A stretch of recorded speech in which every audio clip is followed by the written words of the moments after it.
Hello, my name is Christopher Deane, and I'm a professor of percussion at the University of North Texas College of Music. The instrument that I'm going to demonstrate for you today are the collective drums called the timpani. That's a plural term. And the whole goal behind this little presentation is to help you prepare for your college audition using the timpani. And of course, at the University of North Texas, we require you to play mallets, snare drum, and timpani if you're going to be a music ed major or an applied major. So it is important that you spend a little bit of time with the timpani just as you will on the snare drum and the mallets. Before I go any further, I'd like to go ahead and play a little demonstration of an etude from a timpani book that we use here at the University of North Texas.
I'm going to give you a collection of 7 concepts that you can use to guide your preparation for your timpani audition performance. And the first one on that list is tone. So I just finished playing part of an etude from a book that we use at the University of North Texas in our instruction. I chose this piece because it showcases many of my skills as a timpanist, and it has a lot of variety, a lot of musical potential in it. And it even allowed me to sneak in a couple of stick changes.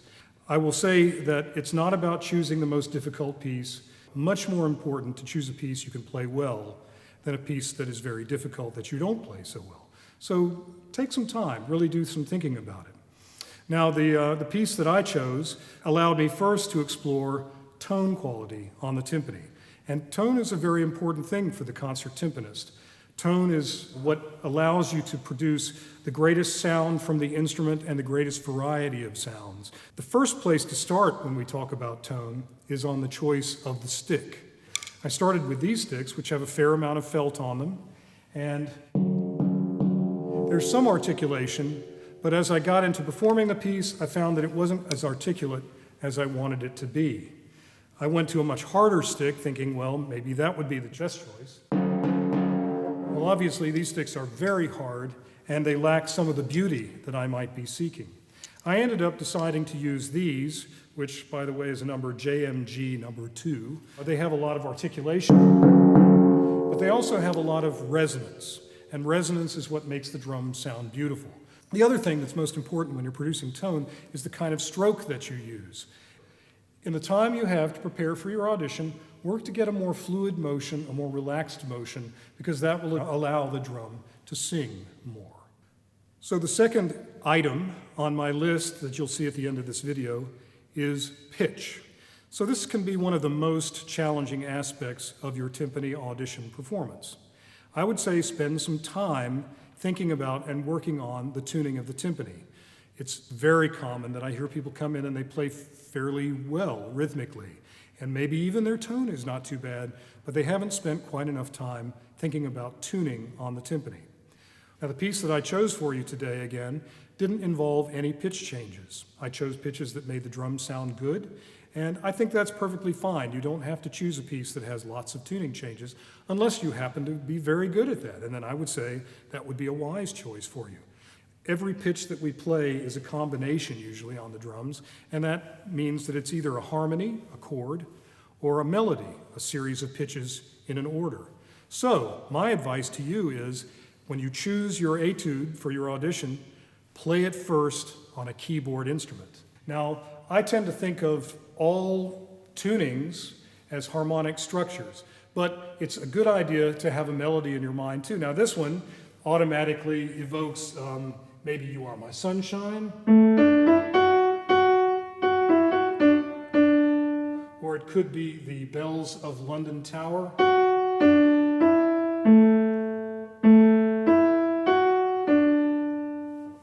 It's not a bad idea to have that melody in your mind when you choose the tuning process for your etude.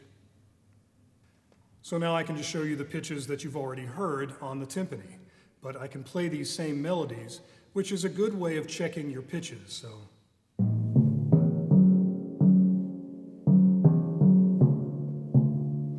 Or the bells, the chimes of London.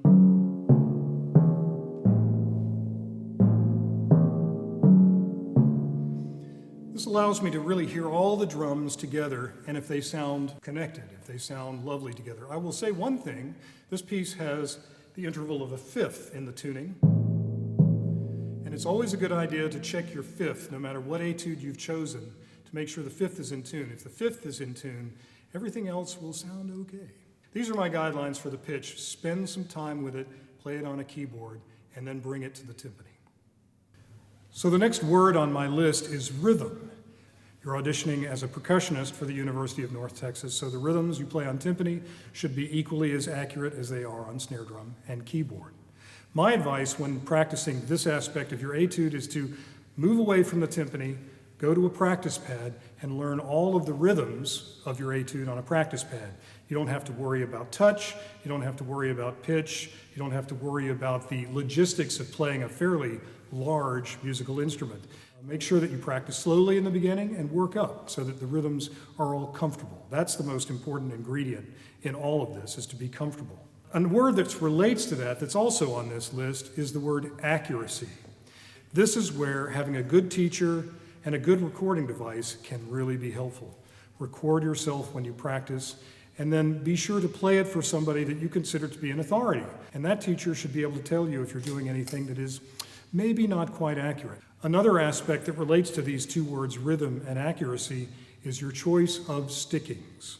Stickings really give us an insurance policy to have a very strong performance.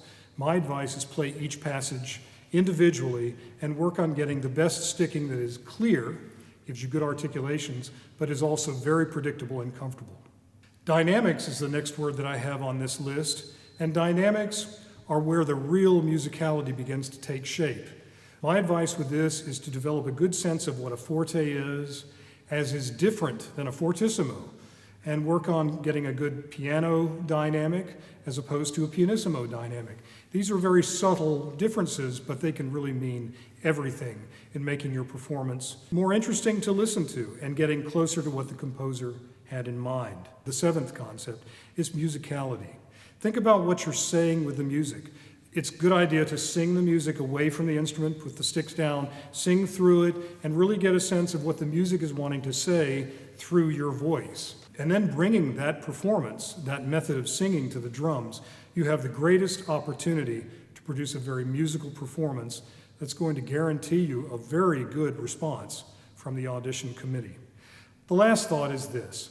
This is not something that's dangerous. Auditioning for college should be a joyous experience. It should give you a chance to explore the music, to integrate the music into your playing, into your soul.